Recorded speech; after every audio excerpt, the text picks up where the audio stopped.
Hello everyone, welcome to the Smart Eyes Foundation. आज हम discuss करने वाले हैं 25 जुलाई 2024 के करंट अफेयर्स। ये दोनों टॉपिक आज हम डिस्कस करने वाले हैं। ये दोनों टॉपिक इम्पॉर्टेंट है जीएस पेपर 3 के लिहाज से and also science and tech के लिहाज से। पहला वाला टॉपिक और दूसरा वाला टॉपिक इम्पॉर्टेंट है मिटिगेशन वर्सेस अडेप्टेशन इन्वायरमेंट के हिसाब से, है ना। तो दोनों जीएस पेपर 3 के अंदर ही आते हैं। प्रीलिम्स के लिहाज से इम्पोर्टेंट है क्या? हाँ, दोनों प्रीलिम्स के लिए बहुत ही ज्यादा इम्पोर्टेंट है। Let's start with the question one. Topic one, why the supreme court could not agree on environmental release of GM mustard. Environmental release of GM mustard पे सुप्रीम कोर्ट अग्री क्यों नहीं हुआ? तो अब इस पे बात करते हैं हम लोग। पहले जीएम क्या है, मस्टर्ड क्या है, सुप्रीम कोर्ट क्या है, वो तो ऑब्वियसली आप जानते हो। तो इसके बारे में हम डिटेल में समझते हैं। दो जज का बेंच था सुप्रीम कोर्ट ने, उसने ट्यूसडे को डिलीवर किया एक स्प्लिट वर्डिक्ट। एक जज ने कुछ और बोला, दूसरे जज ने कुछ और बोला on whether to allow the environmental release of genetically modified mustard. वैसा मस्टर्ड जिसका जेनेटिकली मॉडिफाई कर दिया गया है, जीन्स को ही मॉडिफाई कर दिया गया है, उसको एनवायरनमेंट में उसको प्रोड्यूस करने के लिए, रिलीज करने के लिए बात चल रही थी और इस पे सुप्रीम कोर्ट ने अलाउ नहीं किया। जीएम मस्टर्ड का बैकग्राउंड देख लेते हैं एक बार।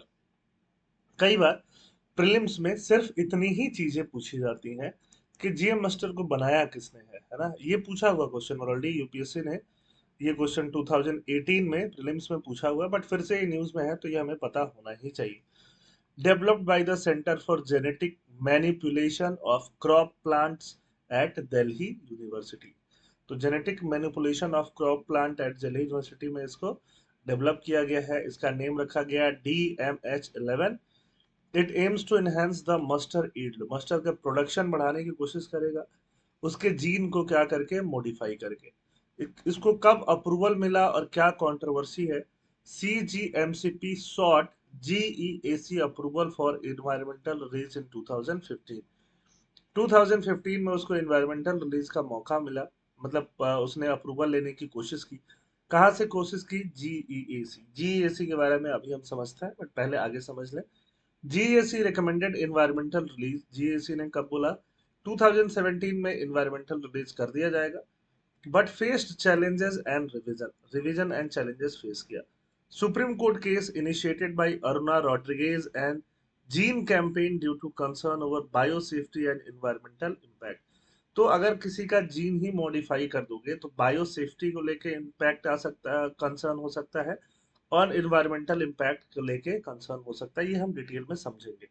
पहले हम बात करते हैं जीईएसी क्या है। जीईएसी का फुल फॉर्म होता है genetic engineering appraisal committee. Genetic engineering, gene में इंजीनियरिंग कर देना, ये एक स्टैट्यूटरी कमिटी है। मतलब इन्वायरमेंट, पार्लियामेंट के लॉ से आया है। एनवायरमेंटल प्रोटेक्शन एक्ट 1986 के थ्रू जीईएसी अपना पावर डिराइव करता है।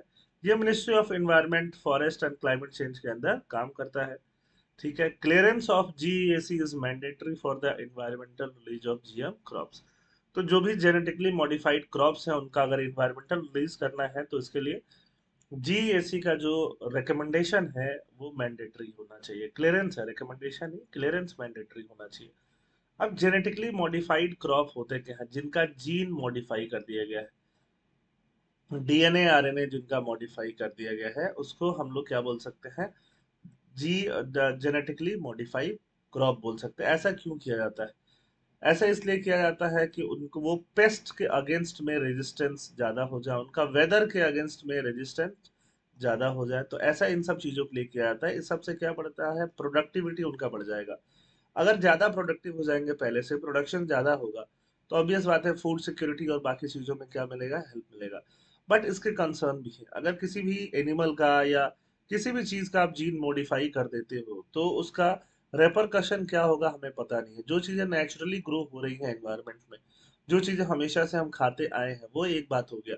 उसको लैब में ले जाके जीन चेंज करके वापस से उसको अगर हम ग्रो कराएंगे, अब उसके बाद अगर हम उसको खाते हैं तो हमारे हेल्थ पे क्या इम्पैक्ट डालेगा, उस पर एडिक्वेट रिसर्च बहुत जरूरी हो जाता है। और उसके अलावा साथ साथ वो इन्वायरमेंट पे क्या इम्पैक्ट डालेगा, उस पर रिसर्च बहुत जरूरी हो जाता है। तो ये जो जीएसी है बॉडी, ये इसलिए बना ही है कि वो रिकमेंडेशन दे सके, सीधे क्लियरेंस दे सके कि कौन सा क्रॉप अगर जीन में उसके एडिट हुआ है, जिसको इसी को बायोटेक्नोलॉजी बोलते हैं, तो जीन में एडिटिंग हुआ है तो क्या उसको रिलीज किया जाना चाहिए कि नहीं।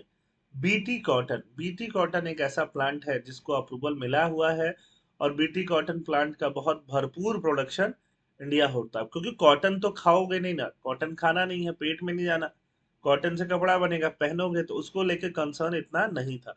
बट मस्टर्ड क्या है, मस्टर्ड तो तेल है, तेल तो खाओगे, है ना, तो उसके लिए जरूरी ये है कि उसका bio safety, health impact, environmental impact बहुत कितना हो सकता है ये जानना जरूरी है। तो इसके लिए जो इम्पोर्टेंट बॉडी है वो क्या है, GEAC।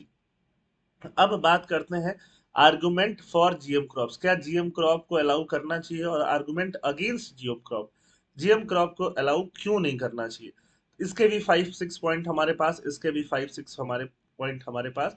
डायरेक्टली ये मेंस का टॉपिक बनते हैं, जीएस पेपर और प्रीलिम्स में भी स्टेटमेंट वाइज क्वेश्चन में आ सकते हैं, बट इसको आप नोट करके रख ही लेना, मेंस के लिए डायरेक्टली आपका एक टॉपिक प्रिपेयर हो जाएगा जीएम क्रॉप को रिलेटेड। आर्गुमेंट क्या है, can address challenges for of food security, food security क्योंकि प्रोडक्शन ज्यादा होगा, हाई रेल्ड होगा तो इनकम ज्यादा होगा, पेस्टिसाइड का यूज कम होगा, हर्बिसाइड का यूज कम होगा, एनवायरमेंट प्रोटेक्टेड रहेगा, क्लाइमेट चेंज से विथ स्टैंड कर सकते हैं, India's climatic specific crop, India के क्लाइमेट स्पेसिफिक क्रॉप को बनाया जा सकता है बायोटेक्नोलॉजी जेनेटिक मॉडिफिकेशन करके, है ना, जिसमें स्पेक्टेकुलर सक्सेस हमें किसका मिला है, बीटी कॉटन का मिला है।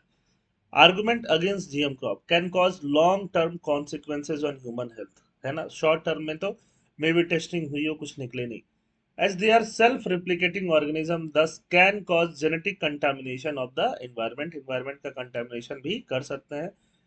Seed stock will also be contaminated at the molecular level, molecular level पे सीड स्टॉक में कंटामिनेशन।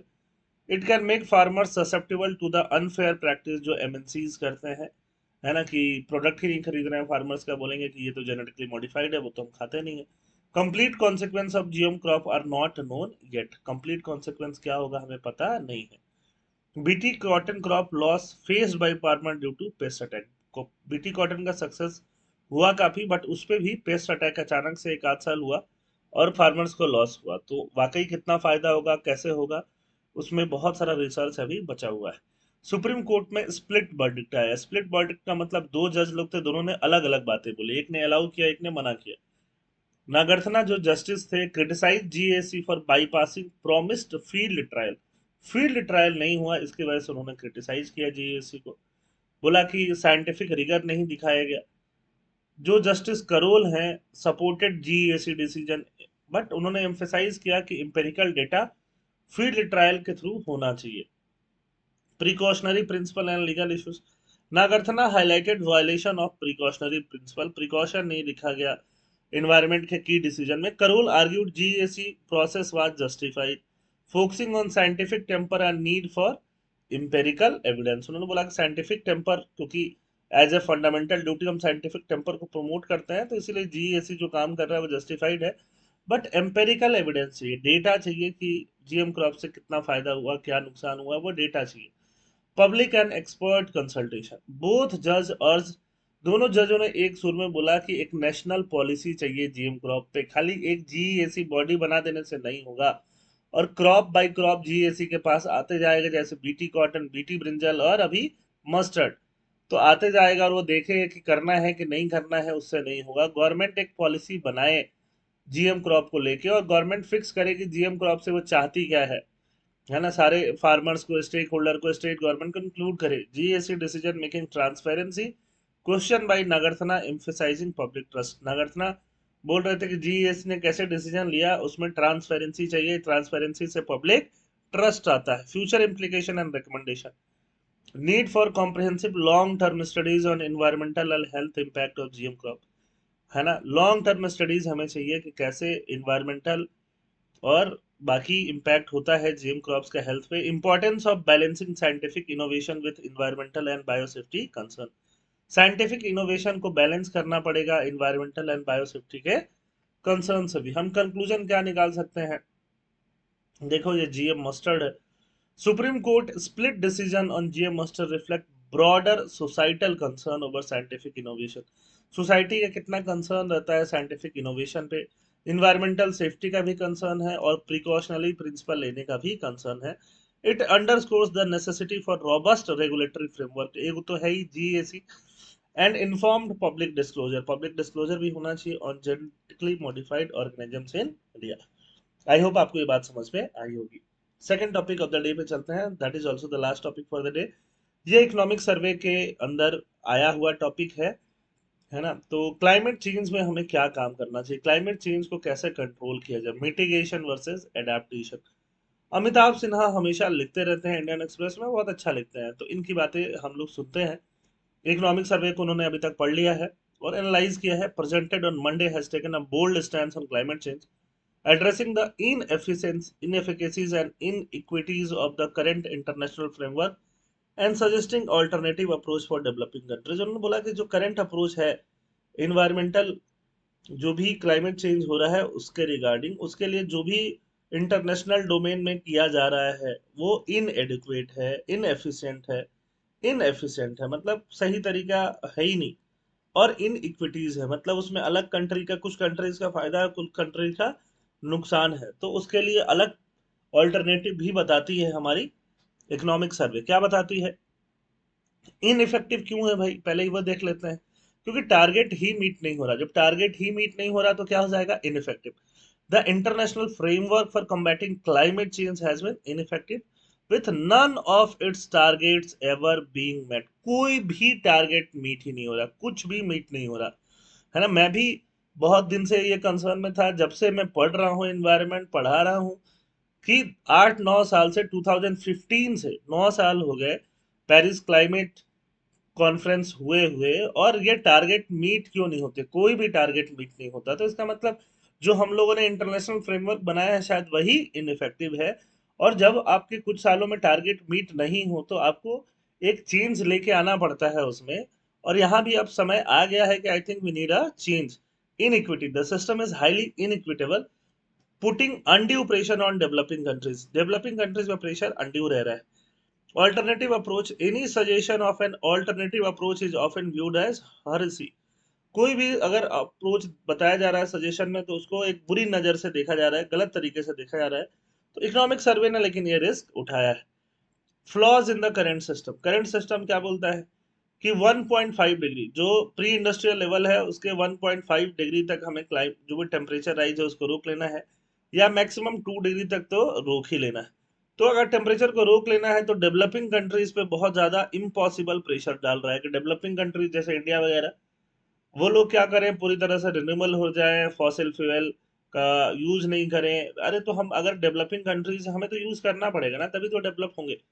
जो डेवलप्ड कंट्री हैं जिन्होंने ओवर यूज किया हुआ है वहां दिक्कत है। तो क्लाइमेट चेंज COP21 पेरिस में क्या बात करी गई कि हमें जो टेम्परेचर राइज है उसको 1.5 के अंदर रोकना है या मैक्सिमम 2 के अंदर। All countries to report regularly, हर कंट्री रिपोर्ट रेगुलरली करे, एवरी 5 ईयर में हर कंट्री बताए कि क्या क्या कंट्रीब्यूशन लिया है उन्होंने। और हर साल क्लाइमेट फाइनेंसिंग होना चाहिए $100 बिलियन का। कुछ भी तो नहीं फुलफिल हो रहा है, nothing is being fulfilled at all. What do global citizens think? 78% want their countries to take measures to reduce greenhouse gas emission even if other countries do not। सही बात है, हम भी चाहते हैं एज ए इंडियन सिटीजन कि भले China करे नहीं करे, यूएस करे नहीं करे, हमें अपना ग्रीन गैस emission कम करना चाहिए। 70% not satisfied with past UN climate negotiation। I am also not satisfied। 57.6% support renewable। I support renewable।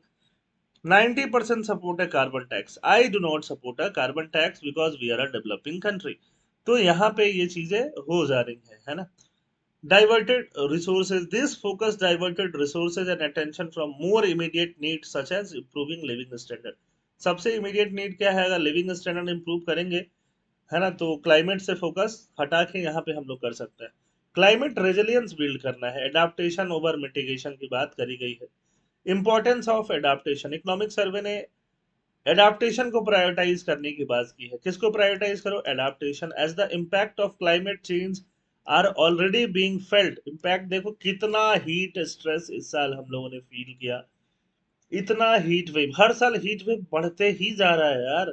और वो हीट वेव हमने फील किया, तो क्लाइमेट चेंज का जो इम्पैक्ट है वो फील कर रहे हैं हम लोग। And the 1.5 degree target will likely be breached soon, जल्दी ही 1.5 डिग्री वाला टारगेट ब्रीच होने वाला है। तो अब बिल्डिंग क्लाइमेट रेजिलियंस, तो हमें क्या करना चाहिए? अभी जो पॉलिसी मिटिगेशन वाली लेते हैं हम लोग, एडाप्टेशन पे भी ज्यादा फोकस कर सकते हैं। मिटिगेशन एडाप्टेशन का आप डिफरेंस समझ लीजिए। Action to reduce emission that cause climate change, है ना, ये डेफिनेशन इसका हो गया। वैसा एक्शन लो एमिशंस को रिड्यूस करने का जिससे कि जो कि क्लाइमेट चेंज को बढ़ावा देता है। मतलब ट्रांसपोर्टेशन सस्टेनेबल कर लो, ईवी यूवी वाला ट्रांसपोर्टेशन कर दो, क्लीन एनर्जी में चले जाओ, रिन्यूएबल एनर्जी में चले जाओ, एनर्जी एफिशिएंसी एलईडी एलईडी पे फोकस कर लो। इसको बोलते हैं मिटिगेशन, जिससे कि इमिशन कम हो। कार्बन डाइऑक्साइड इमिशन को हम लोग क्या कर रहे हैं? कम, है ना, कि 1.5 डिग्री टेम्परेचर पहुंचे ही नहीं। ठीक है। एडाप्टेशन मतलब action to manage the risk of climate change. यहाँ क्लाइमेट चेंज को होने नहीं देना है, क्लाइमेट चेंज को होने से रोकना है। यह है कि क्लाइमेट चेंज से जो रिस्क है उसको रोकना है। Disaster management and business continuity, जब हीट आता है तो कैसे हम डिजास्टर मैनेज करें, फ्लड आता है तो कैसे मैनेज करें, बिजनेस कंटिन्यूटी को कैसे प्रमोट करें, फ्लड प्रोटेक्शन कैसे करें, इंफ्रास्ट्रक्चर को कैसे अपग्रेड करें कि क्लाइमेट चेंज होने के बावजूद भी वो इंफ्रास्ट्रक्चर हमारे काम आ सके। ये एडाप्टेशन है। एडाप्टेशन मतलब हमने मान लिया कि हीट वेव आएगी ही, क्लाइमेट चेंज हो ही रहा है नाउ, अब उसके आने के बाद जो प्रॉब्लम्स आती है उसको कैसे टैकल करें। मिटिगेशन मतलब कि अभी भी चांस है कि हम लोग वो हीट वेव को आने से रोक के कैसे भी क्लाइमेट चेंज होने से ही रोकने का कोशिश करें। Insurance against climate change. Rapid improvement in incomes and overall well-being is presented as the best insurance. Rapid improvement in income, सबका इनकम इंप्रूव होता रहे तो वो बेस्ट इंश्योरेंस है क्लाइमेट चेंज के अगेंस्ट में। इंप्रूवमेंट होगा इनकम में तो एसी लगा लोगे, है ना। एसी मान लो लाइट पावर कट हो रहा है, जनरेटर लगा लोगे, कुछ तो कर ही लोगे। Arbitrary temperature threshold, scientific consensus. While the scientific community agrees the climate impact increases with temperature rise, 1.5 और 2 degree threshold are arbitrary. Arbitrary मतलब ऐसे ही बिना कुछ सोचे समझे दे दिया गया 1.5 2 डिग्री। क्यों? क्योंकि अच्छा लग रहा था। Focus on resilience, the developing world argument is that since climate impact can not be stopped, effort should focus on rapid development and adaptation. Adaptation पे फोकस ज्यादा करना चाहिए जिससे रेजिलियंस बढ़े। डेवलपमेंट पे फोकस करना चाहिए, developed versus developing country. Historical responsibility किसका है? Developed. US and other developed countries have not met their emission reduction. US ही अपना इमिशन रिडक्शन टारगेट मीट नहीं कर रहा है, और ना ही फाइनेंशियल कमिटमेंट, ना ही ये पैसा दे रहा है, ना ये खुद कार्बन डाइऑक्साइड इमिशन के टारगेट्स कम करने के टारगेट्स को मीट कर रहा है, ना पैसा दे रहा है, ना टेक्नोलॉजी दे पा रहा है ना। Perpetuating dominance, the current international climate architecture seems more about maintaining the global order. जैसा पावर चल रहा है यूएस एंड वेस्टर्न कंट्रीज का, वही चलता रहे, डोमिनेंस ऑफ द रिच ही और डोमिनेंस ऑफ इंडस्ट्रियलाइज्ड वर्ल्ड ही चलता रहे। अब देख सकते हो ये ब्लू ब्लू वाली कंट्री है वेस्टर्न यूरोप, है ना, इसको क्या बोलोगे आप? वेस्टर्न यूरोप, यूके वगैरह, फ्रांस वगैरह, और यूएस एंड कनाडा, ये डेवलप्ड कंट्री है इंक्लूडिंग ऑस्ट्रेलिया एंड न्यूजीलैंड। फिर ये जो आप थोड़ा कम ब्लू देख रहे हो वो क्या है? उसमें आपको आ जाएगा रशिया वगैरह और ईस्टर्न यूरोप, ये ट्रांजिशन में है डेवलप बनने के। लेस डेवलप्ड में हम लोग आ जाते हैं, इंडिया चाइना वगैरह। लीस्ट डेवलप्ड में अफ्रीकन कंट्रीज काफी आ जाती हैं। ठीक है। अब बात करते हैं critic of IPCC models in built inequities. Recent studies showed the IPCC models have inherent biases disregarding the historical responsibilities of developed country. Responsibility किसका है? डेवलप्ड कंट्री का, फ्यूचर एनर्जी नीड्स को पूरा करके डेवलपिंग कंट्रीज को देने का, क्योंकि उन्होंने ही कार्बन डाइऑक्साइड इमिशन बढ़ा रखा है। Calls for greater action, scientific assessment continue to push for greater action increasing pressure on developing countries. Intergovernmental panel on climate change, UNEP WMA. UNEP और WMO अगर हम लोग दोनों से मिल के क्या बना? आईपीसीसी बना 1988 में, ये आपको पता होना चाहिए। ठीक है।